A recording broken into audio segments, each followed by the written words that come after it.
Okay, so here we are in Daz Studio, and the first thing we want to do is head up to Connect and make sure we're logged into the account we created in the last lesson.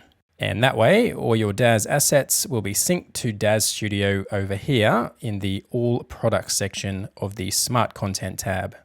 So with a brand new account, we currently only have a few of these free assets showing up in here, and the assets at the top are lit up. And that indicates that these three are the only assets currently installed. And we can check that down here in the Installed tab, where we now only see those three. Then we have Available, which are those remaining free items we can choose to download to our computer. And downloading is super easy. All we need to do is double click on the asset we want to download and install, and that will start to download with this line indicating the progress of the download. So let's queue up a few of these. Then if we head over to the Pending tab, we can see the three items that are queued for download and their progress. And while that's doing its thing, let's take a look at the Updates tab, which usually only shows products that need updating, but for some reason it also shows downloads in here as well. Okay, let's go back to All again. And if we look down the side here, we can filter all of our assets by various categories, which makes finding things nice and easy. So if we click on Accessories, for example, we're given a list of all the Daz products that include accessories. Or we could try Environments and get products that are tagged as environments, like this interior scene, for example. Then we've got Figures, which is where you'll usually want to start when you're creating your characters in Daz. And these are the base character models we can use as a starting point when designing and customizing our characters. And by default, you'll have the Genesis 8 Starter Essentials pack installed, which if we double click, will show us what's included with that. And if we choose All Files, we'll see everything inside there. Or we can also filter that by selecting a category from the list here. So let's select Figures, which gives us a male and female version of the default Genesis 8 character. And we can actually choose from version 8 or the newer 8.1 models, which are a little bit more detailed and higher resolution. So let's double click on the Genesis 8.1 female character, and she'll be added to the scene like so. So that's usually the first step, but let's carry on with the character creation. Let's see what hair we have available in our starter essentials. And you can see we have a sample male and female hairstyle we can choose from. So with our character selected, we'll choose the female hair and double click that to apply it to our character. And we're not limited to using assets from this figure. If we click here and go back outside our starter essentials, we can choose from any other assets we have in our library.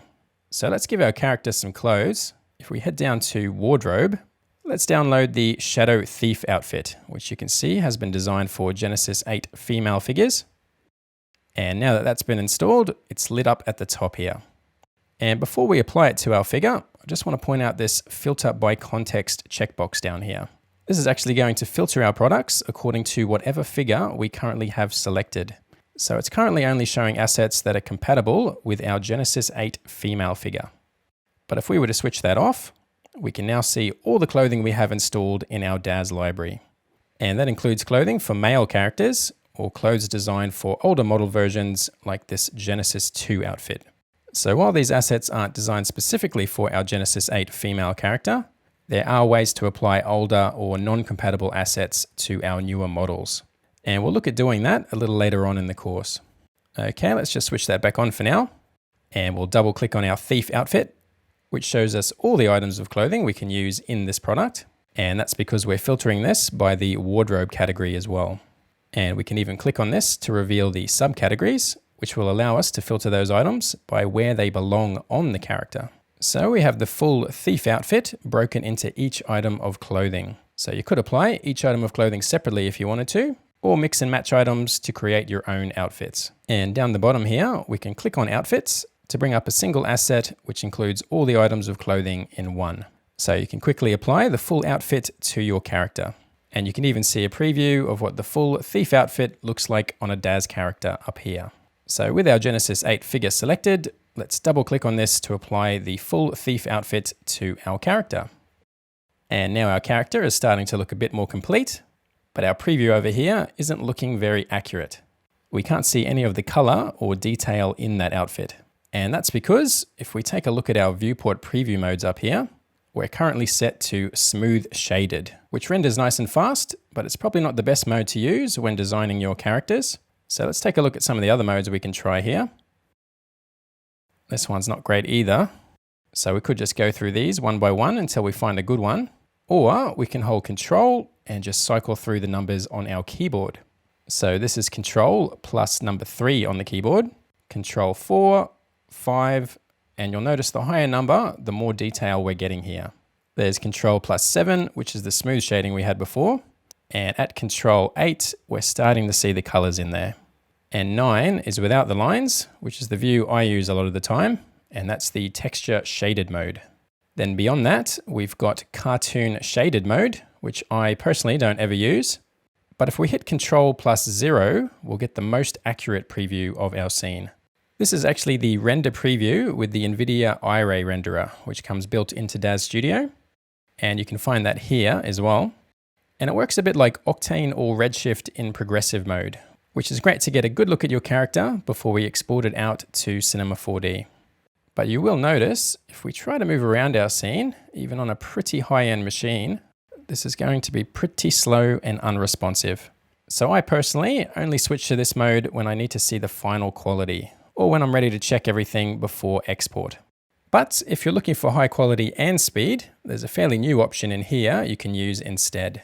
And that's the Filament PBR mode, which gives us a good representation of the colors and textures, but it's also nice and fast in the viewport. So I do use this mode quite often as well. Straight out of the box though, it does tend to look a little bit bright, and you can see the skin is definitely looking a bit blown out. But we can fix that over in the Scene tab here. When we did our first render with the NVIDIA Iray mode, it actually created these 2 extra objects in our scene, which affect our lighting. And if we grab the Tone Mapper object and take a look at its parameters in the Parameter tab, and make a bit of room so we can see this, just like in Cinema 4D, we can find the parameters and settings of whatever we have selected down here. And you'll see if we grab something else, like our character for example, we'll get a bunch of different parameters depending on the object. And we've got the classic coordinate tools here, where we can move, scale, and rotate our character if we need to. And we'll also go more into that a little bit later on. But if we go back to our Tone Mapper, we can decrease the brightness in PBR mode by adjusting the exposure value over here. And we'll just bring that down till it's no longer blowing out those highlights. About there looks good. And if you need to bring these in separately, as I said, they will be created automatically when you do a render in Iray, but you can also add them to your scene up here in the Create menu. And here's the environment and Tone Mapper objects down the bottom. Okay, so now that we've got our preview set up, let's take a look at some of the other tools in Daz Studio. The Scene menu here functions just like the Object Manager in Cinema 4D. We can pop open hierarchies and select different objects, including the bones in our character rig, or you can select individual assets like the hair here. And we can hide and show objects with the eye icon. And we can also lock objects with the selection icon. And you can see I can no longer click directly on the hair now. It goes straight to the head instead. Okay, let's collapse that. And just like Cinema 4D, we can also filter our objects with the search bar here. So if we type in hair, for example, that'll take us straight back to the hair object in our scene. And we can clear that by clicking on this arrow. And we briefly looked at navigating around our scene before. You probably saw me move this box around to rotate the view. This just allows us to click directly on the view we want. So front or side view, for example. Or we can click and drag to move around our scene. And we've also got tools here which work very similar. We can rotate around with this or move the view with this tool. And if we hover over any of these, the tooltip will pop up telling you exactly what it does and if there's any shortcut keys applied to it, which is handy. But as for moving around the scene, I'm not a big fan of doing it this way. If you're a Cinema 4D user like myself, you'll probably find it easier to navigate the viewport with your mouse and the Alt key on the keyboard. And the good news is we can set our controls up exactly like Cinema 4D here in Daz Studio. If we hit F3 on the keyboard, it'll bring up the customization settings. And down the bottom here, we can change our viewport shortcut keys. So to make this work like Cinema 4D or pretty much all other 3D software, let's select Orbit and double click here. Then we'll hold Alt and click with our left mouse button. Then we'll go to Pan and change this to Alt middle mouse button. And finally, let's change zoom to Alt right mouse button. And I also like to have the mouse wheel go in the opposite direction, so I'll check that as well. And you can also set the keyboard shortcut keys to just about any command in DAZ 3D up here. But we'll just leave these set to the defaults. You can also customize the menus here and the toolbars as well if you need to. And you'll see in the main toolbar here, we have the same commands listed here as they are along our main toolbar here. And we'll take a good look at these in just a second, but let's accept that. And now we can easily navigate around our scene using the same controls as Cinema 4D, which definitely speeds up my workflow here in DAZ Studio. We can also jump directly into our different orthographic views like we can in Cinema 4D. So front view or side view, etc. Or we can use the keyboard shortcut keys to cycle through these. If we hold Control and the up arrow, we get the rear view, Control down for the front view, and left and right for the side views. Then we can switch to the Alt key, with up being the top view and down the bottom view. Then to return to our perspective view, we can select it here, or just hit Control plus P on the keyboard. Another handy shortcut we can use to zoom into a particular part of our model is if we grab the head, for example, and hit Control plus F, and that'll frame up on just the head like so. Then if we want to frame back up on our whole character, we can select the top of our figure hierarchy and press Control F again to frame that up instead. We can also hit Shift plus F11 to switch to full screen mode, which can give you a bit more space when moving around your scene. And we just need to hit Shift F11 again to go back to normal. Or we can click on any of these tabs along here to collapse those panes, which also gives us a bit more room. And we can bring that back by clicking the tab again. And we can also customize which tabs are shown here. I'm personally not a big fan of the viewport tab, which I don't find very useful. So we can right click on that and close the pane. And the same goes for the environment tab, which just lets us add a backdrop, which I'd prefer to do in Cinema 4D. So let's close that as well. And any changes you make to your layout will automatically be saved. So this is exactly what we'll get next time we open up DAZ Studio. If you do, however, make a big mess of your panels and need to restore it back to the default, we can hit F3 again to bring up the Customize menu, and you just need to click on Defaults and say yes to restoring the default settings. But we won't do that because I've got it just the way I like it now. So you'll probably spend most of your time in this section as you create your characters using the different products in your Smart Content tab. But rather than viewing the products, we can also view these as individual files instead. And under all files, you can see every single element installed on your computer. So not just the product groups. And again, you can filter the files themselves into different categories.